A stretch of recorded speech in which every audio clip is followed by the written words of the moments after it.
Hey guys, woo! Back again with Puppet Master 5, the final chapter. Was it the final chapter? No, because there's 7 more and I think there's a 12th one on the way. This film continues from the 4th one and it restars Gordon Curry, Chandra West, and Teresa Hill and Guy Rolfe. It also stars Ian Ogilvy, Nicholas Guest, Willard E. Purr, Diane McBain, Dwayne Whittaker, and Kaz Garas as Man 2. Yeah. What I've noticed about the Prime Master films is they don't have a lot of people in it, and that makes it very simple. Anyway, so that's number 5. As you can see, there's a lot more there. A killjoys to come in the reviews. But anyway, so it's set the night after, and Rick Myers is in custody in his orange jumpsuit, looking good, and he's going on about how he didn't hurt anybody. And they show footage of one of the doctors, the female doctor, basically on the floor going, ah, on video footage. And they're saying a robot did it. A robot that only Rick Myers could have controlled because he's in the artificial intelligence research. So it's like, I didn't do it. And he's like, you're being arrested for murder. So later on, Jennings, who is this bad guy, bails him out and says he wants him to help him find the puppets and he wants to see them. But what Rick doesn't know is that Jennings wants to take one and find out the formula and do it with this big group of people. Can't remember who the 2 old blokes were, but he was talking to them earlier in the movie. So then he calls his girlfriend, well, Susie, and well, I think she's his girlfriend. He calls her up. She comes to the police station like any hot woman. She starts kissing him, and then a sex scene gets involved, and you're like, wow. If every time I got arrested, a woman came and collected me and had sex with me, I'd be getting arrested a hell of a lot of times. So then we basically get a massive recap of what happened in the 4th one through the movie, like how Lauren was a psychic, which I forgot to say in the original review I did of number 4, and all this other stuff. And it's like at least 4 or 5 minutes, and you're like, well, this is taking up a lot of the film. And then you see Sutek, and Sutek's had enough, realising that his men are rubbish, that he's basically his alien creature, cult people, or whatever they are stupid. So he puts himself into one of his totem people, and on his merry way he goes to the human dimension. Now, what I have to say about this is I think this is ridiculous that he did, because his powers ain't as strong. Take Freddy Krueger out of your nightmares. You know, make Jason Voorhees dream of his mother. See what I mean? Weak. So he goes into the world, and basically Jennings gets 3 henchmen, and he breaks in because he wants to grab hold of the puppets. That alien's there. Sutek is there and basically kills them off one by one in some interesting ways. And you've got the regular puppets. You've got 6-shooter. You've got Tunneler. I love Tunneler. You got Blade.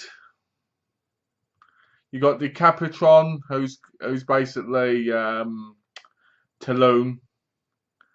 And you've got Pinhead, and then Torch is in this movie. Yeah, Torch. He doesn't do much, but he walks around. And what gets me about this film is Torch wasn't in number 4. And he's wandering about. When Rick sees him, he does go, oh, a new guy, you're alive. He goes, where is it, you guys? Help me. And you're like, So, basically, Jennings goes around with Rick, and they're like, and basically Rick's trying to get Decapitron to wake up. And that's when Decapitron wakes up and Talon comes on his head and goes, Rick, you're a great puppet master. I'll always be with you. And you're like, okay. And basically, the Decapitron comes to life after they set up and all that again with another storm.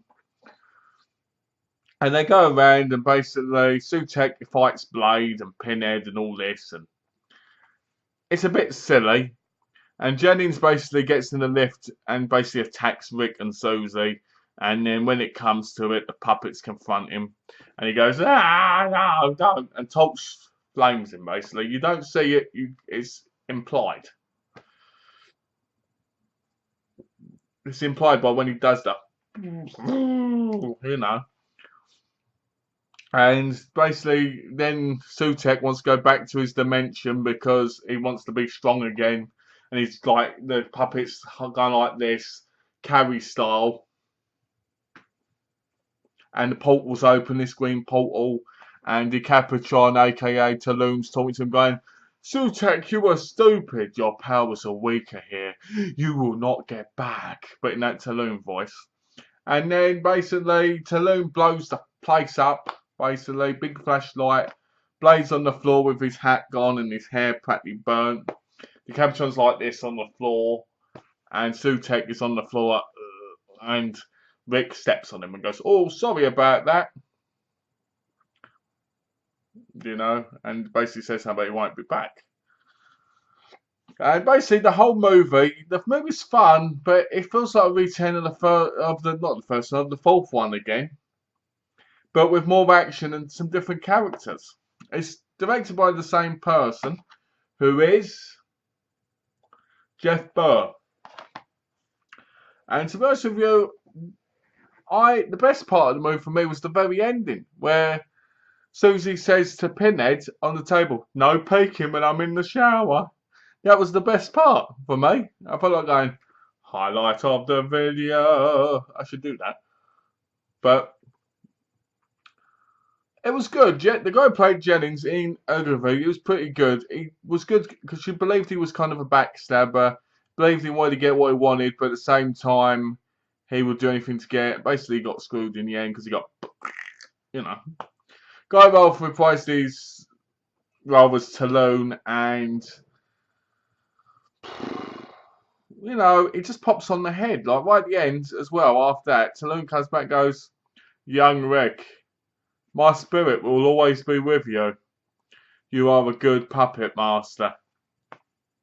And you just sit there going, it's very cheesy. It's Talon being a bit gay from the spiritual world, because every time I see Talon, he's like this.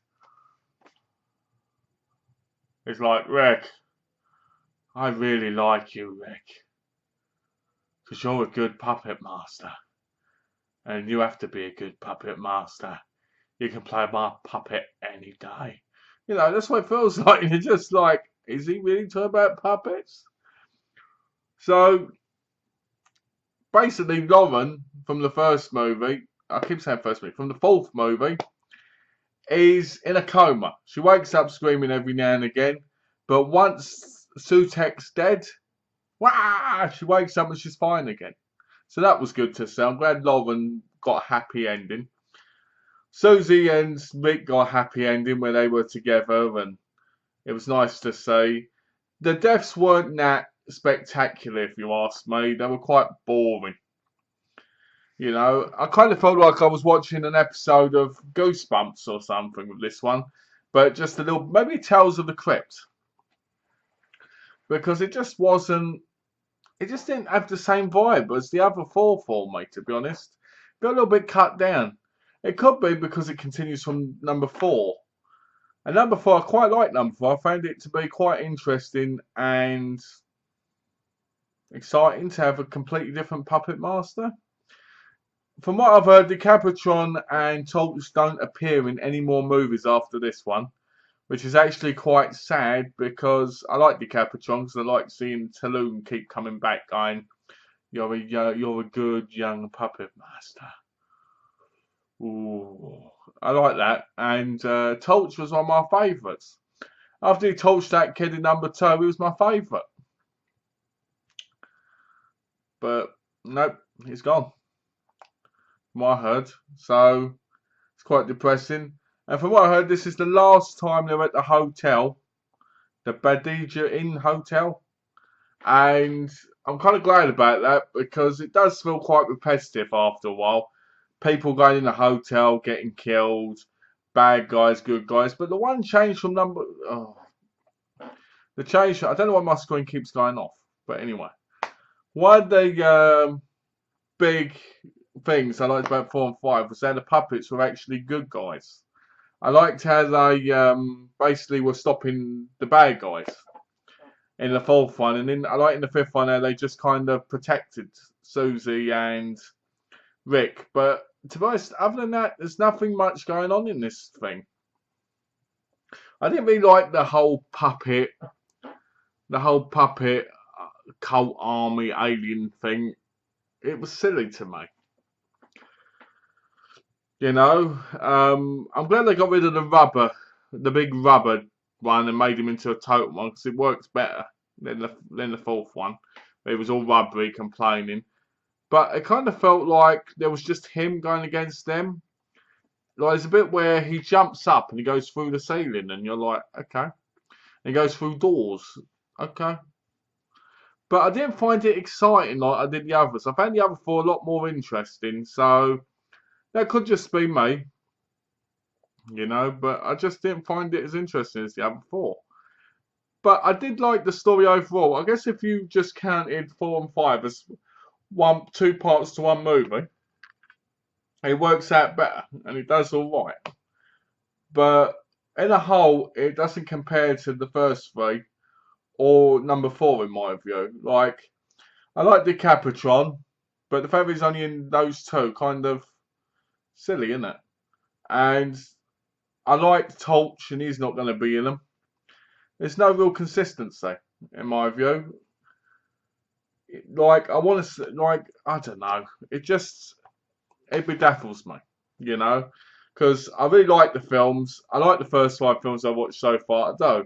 I just think 5's the weakest. Maybe because it's focused on the alien cult thing again. And I'm not really into that, because I just don't like that, you know.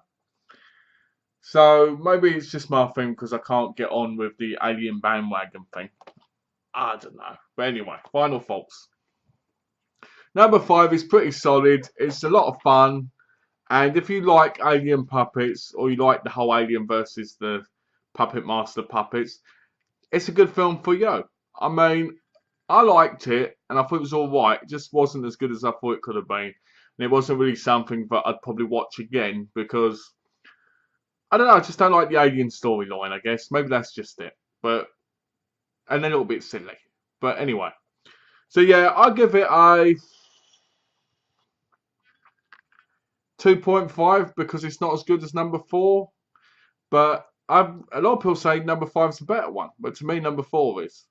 So yeah, I do recommend giving number 5 a go, especially if you watch the others. If you want to watch number 5, really, I recommend you watch number 4 and 5 together if you haven't seen the others, because they kind of go together, whereas the other ones don't really need to. And I highly recommend giving all of them a go, to be honest. Get the first 5 if you haven't. Watch them, enjoy them. It's one of those films you can't take seriously. One of the good things about number 5 is they do utilise the hotel more. And it is a lot darker, and it has that gothic feel that the first one did to a degree.